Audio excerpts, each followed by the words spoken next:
Anorexia നെർവോസയെ പറ്റി നിങ്ങൾ കേട്ടിട്ടുണ്ടോ? ഇത് ഒരു ഫിസിക്കൽ കം സൈക്കോളജിക്കൽ കണ്ടീഷനാണ്. ഇവിടെ ഒരാളിന് loss of interest to eat ഉണ്ടാകുന്നു. അതിന് ചില ഇമോഷണൽ ബാക്ക്ഗ്രൗണ്ട് കൂടി ഉണ്ട്.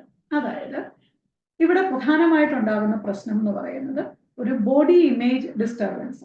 അതായത് തങ്ങളുടെ ബോഡിയെ പറ്റി അവർക്ക് ഒരു ഡിസ്റ്റോർട്ടഡ് ആയിട്ടുള്ള ഒരു കൺസെപ്റ്റ് ഉണ്ടാകുന്നു. എന്ന് പറഞ്ഞാൽ ഒരാളിന് തൻ്റെ ശരീരം വളരെയധികം തടിച്ചിരിക്കുന്നുവെന്നും വണ്ണം കുറയ്ക്കണമെന്നും തോന്നുകയാണ്. അപ്പോൾ അതിനു വേണ്ടിയിട്ട് അവർ ഭക്ഷണം കഴിക്കുന്നത് വളരെയധികം കുറയ്ക്കുന്നു.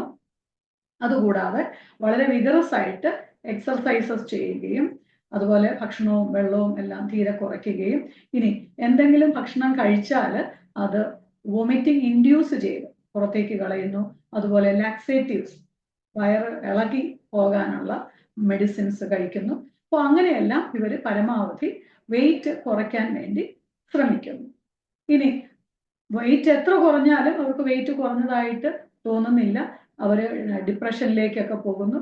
അപ്പോൾ അങ്ങനെയുള്ള സൈക്കോളജിക്കൽ ഇഷ്യൂസ് ഉണ്ടാകുന്നു. അതുകൂടാതെ ഫിസിക്കലി ഇവർക്ക് മാൽന്യൂട്രീഷൻ, ഡീഹൈഡ്രേഷൻ മുതലായ പ്രശ്നങ്ങൾ ഡെവലപ്പ് ചെയ്യുന്നു. അതുപോലെ ഇവരുടെ ബോണിൻ്റെ സ്ട്രെങ്ത് കുറയുന്നു, ഓസ്റ്റിയോപോറോസിസ്, പിന്നെ അതുപോലെ കാർഡിയാക് ഇഷ്യൂസ് ഉണ്ടാകുന്നു. അപ്പോൾ അങ്ങനെ അനോറക്സിയ നെർവോസ ഡെവലപ്പ് ചെയ്യുന്ന ഒരാളിന് ഫിസിക്കൽ ആൻഡ് സൈക്കോളജിക്കൽ ഇഷ്യൂസ് ഉണ്ടാകുന്നു. അപ്പോൾ ഫിസിക്കൽ ഇഷ്യൂസ് കൊണ്ട് മാൽന്യൂട്രീഷൻ, ഡീഹൈഡ്രേഷൻ ഒക്കെ കൊണ്ട് ഇവർ ചിലപ്പോൾ കാർഡിയാക് ഇഷ്യൂസ് ഡെവലപ്പ് ചെയ്ത് ഇവർ മരിക്കാനുള്ള സാധ്യതയുണ്ട്. അതുപോലെ തന്നെ ഇമോഷണലി ഇവർ വളരെയധികം ഡിപ്രസ്ഡ് ആയിട്ട് സൂയിസൈഡൽ അറ്റംപ്റ്റ് എന്നുള്ള സാധ്യതയും ഉണ്ട്. അതായത് ഈ അനോറക്സിയ നെർവോസ എന്ന് പറയുന്നത് വളരെ സീരിയസ് ആയിട്ടുള്ള ലൈഫ് ത്രെട്ടനിങ് ആയിട്ടുള്ള ഒരു കണ്ടീഷനാണ്.